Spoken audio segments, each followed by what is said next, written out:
నీకు నా బాధ అర్థం కావట్లేదు బామ్మ. నేను కోపంలో తనని కొట్టినందుకు తనకన్నా నేనే ఎక్కువ బాధపడుతున్నాను.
సరే, ఇంతవరకు ఏం చెయ్యకపోతేనే ఇక ముందు ఏం చేస్తానో అది చూడు.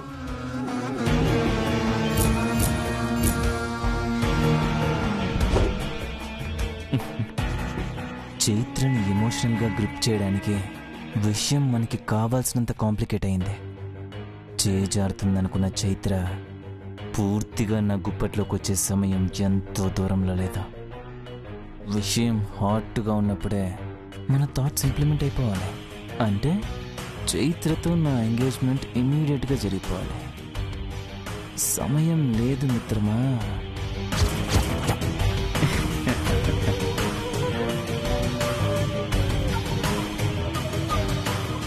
రే విరాజ్, నువ్వు నన్ను బొంగరంగా తిప్పాలని ప్లాన్ చేశా.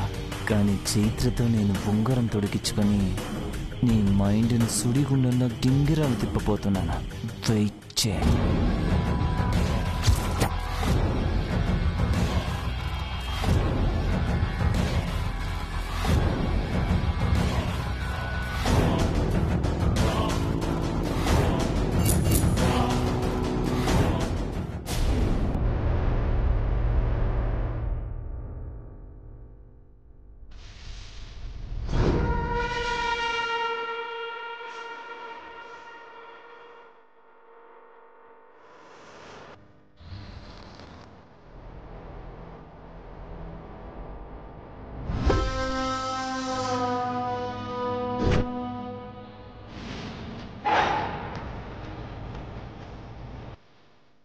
చైత్ర, ఆవిడేదో మాట్లాడిందని మీరేదో తప్పు చేసినట్లు బాధపడుతున్నారు.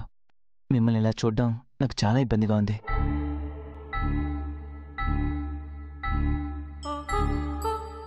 నిజానికి జరిగిందేదో జరిగిపోయిందని సర్దుకుపోదామని నేను ట్రై చేస్తున్నాను. కానీ కుదరటం లేదు. నా వరకు ఒక్క విషయంలో మాత్రం నేను చాలా బాధపడుతున్నాను. అది మీ వల్లే.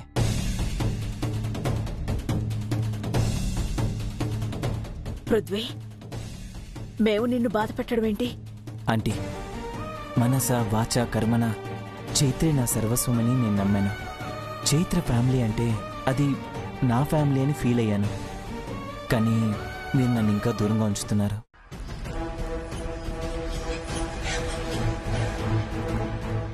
ఈ ఇంట్లో ఏ సంబంధం లేనివాడిగా బయట వాళ్ళు నన్ను చూస్తుంటే నాకు చాలా బాధ అనిపిస్తోంది. కనీసం చైత్రతో ఎంగేజ్మెంట్ కూడా కాలేదు. నీకు ఏ అర్హత ఉంది ఇక్కడ మాట్లాడడానికని ఆ విరాజ్ వాళ్ళ అమ్మన్నప్పుడు నా తల తీసేసినట్టు అనిపించింది ఆంటీ.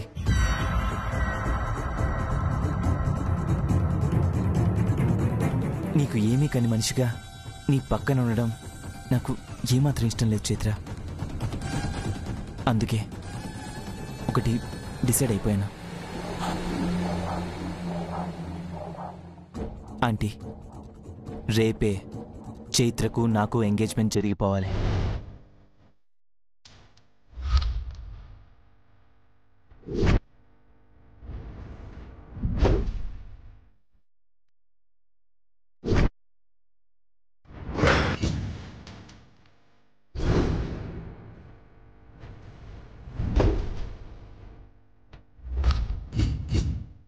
అప్పుడే నేను చైత్ర కాబోయే భర్తగా చైత్ర పక్కన నిలబడగలను, ఎవరితోనైనా పోరాడగలను. చెప్పు చైత్ర, నీ నిర్ణయం మీదే నా స్థానం, నా గౌరవం ఆధారపడి ఉన్నాయి. పృథ్వీ గారు, సడన్గా ఎంగేజ్మెంట్ అంటే ఎలా వీలవుతుంది? పైగా ఇలాంటి పరిస్థితుల్లో కాస్త సమయం తీసుకుంటేనే బాగుంటుంది.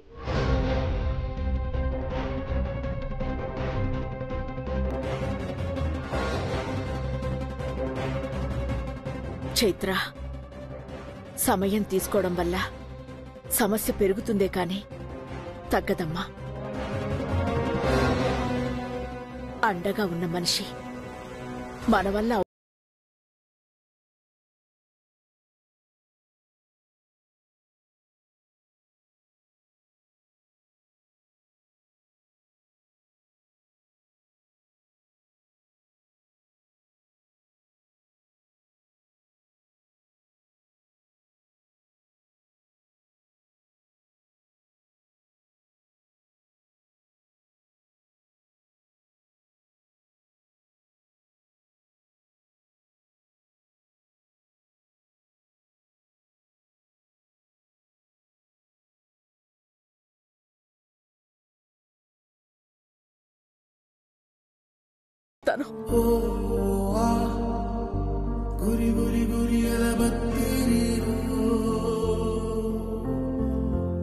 నా జీవితంలో ప్రతి ఆనందాన్ని విధిరాత చెరిపేసింది. అయినా ఈ గుండె తట్టుకోగలిగింది. కానీ ఇప్పుడు నీ విషయంలో మాత్రం ఈ గుండెకి ధైర్యం సరిపోవడం లేదమ్మా. నువ్వెక్కడున్నా బాగుండాలి. నాలాగా నీ జీవితం కాకూడదు. భర్తతో నీ జీవితం ఆనందంగా ఉండాలని ప్రతి క్షణం నేను తప్పించిపోతున్నాను. దయచేసి నేను నీ మీద పెంచుకున్న ఆశల్ని తుంచేయకమ్మా. పృథ్వీతో ఈ నిశ్చితార్థానికి ఒప్పుకో.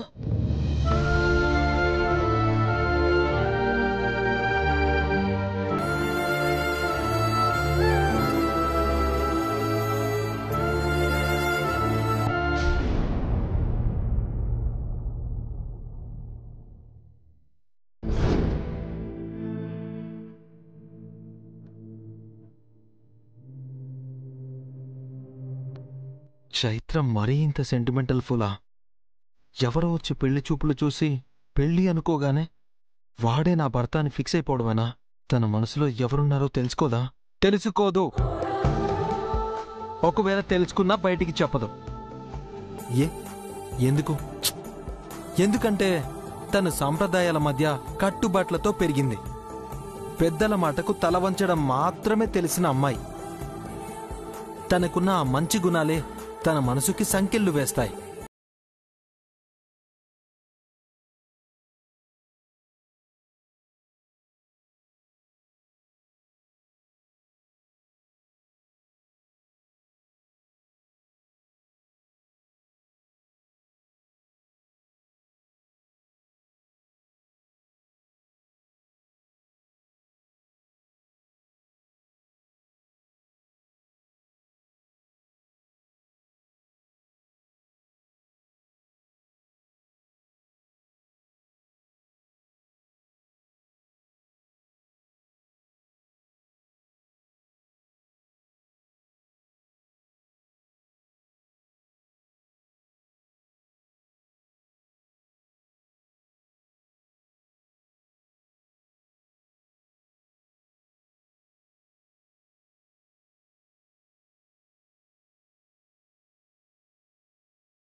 కానీ నీలో ఎవ్వరికి కనపడని విషసర్పం ఉందని నాకు అర్థం.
హలో విరాజ్.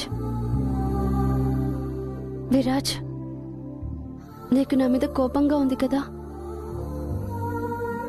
నాకు తెలుసు, నువ్వు చాలా హర్ట్ అయ్యావు. I'm really sorry Viraj. Prithvi గారు అసలు అంత హార్ష్గా రియాక్ట్ అవుతారని ఊహించలేదు. ఆల్ ఆఫ్ సడన్ అలా జరిగేసరికి ఏం చేయాలో నాకు ఏం అర్థం కాలేదు. నన్ను క్షమించు విరాజ్. క్షమించాలా? ఎందుకు క్షమించాలి? ఆ పృథ్వీ నన్ను కొట్టడం ఎక్స్పెక్ట్ చేయలేదంటున్నావు, ఓకే. మరి నేను వాణ్ణి కొడుతుంటే నువ్వెందుకు అడ్డుపడ్డావు? అనవసరంగా నిన్ను కొట్టి నేను బాధపడాల్సి వచ్చింది. అది కాదు విరాజ్. అంటే నీకు నాకంటే వాడెవడో ముఖ్యమైపోయాడా? అదే ప్రతిసారి నన్ను హర్ట్ చేస్తుంది చైత్ర. వాడెవడో అంటావేంటి విరాజ్? అతను నాకు కాబోయే భర్త. తనకి ఇలా అందరి ముందు అవమానం జరగటం నాకు ఇష్టం లేదు. ఎందుకంటే అది నా కుటుంబానికి అవమానకరం. మళ్ళీ అదే మాట అదే మాట అదే మాట. కాబోయే భర్త కాబోయే భర్త ఎన్నిసార్లు అంటావు? ఇంకా కాలేదుగా. అసలు మీ పెళ్లి జరిగితేగా. చేసుకుంటున్నాను విరాజ్.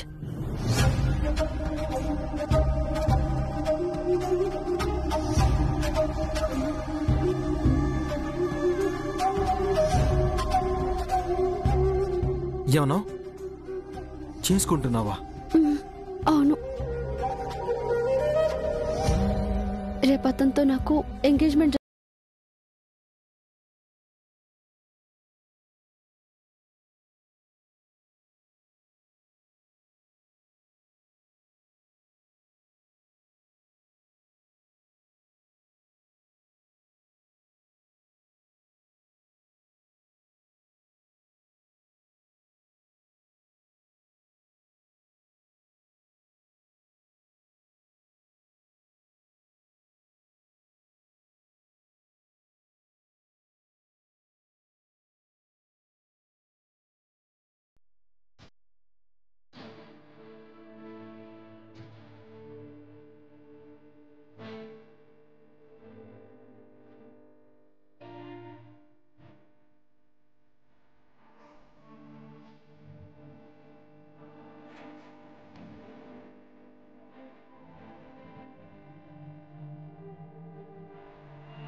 ఎందుకు చైత్ర?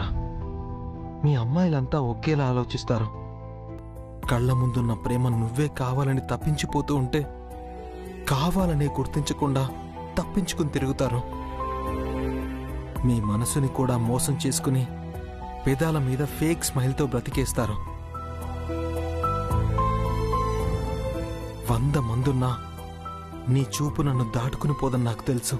అలాంటిది నా మనసునంత ఈజీగా ఎలా దాటేసిపోగలుగుతున్నావు?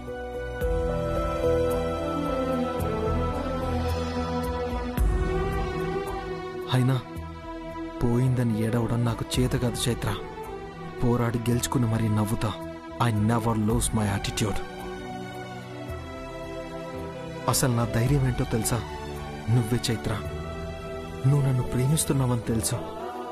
అబద్ధాన్నే దాచలేని నీ కళ్ళు నా మీద నీకున్న ప్రేమని మాత్రం అబద్ధం చేయగలవా? నెవర్.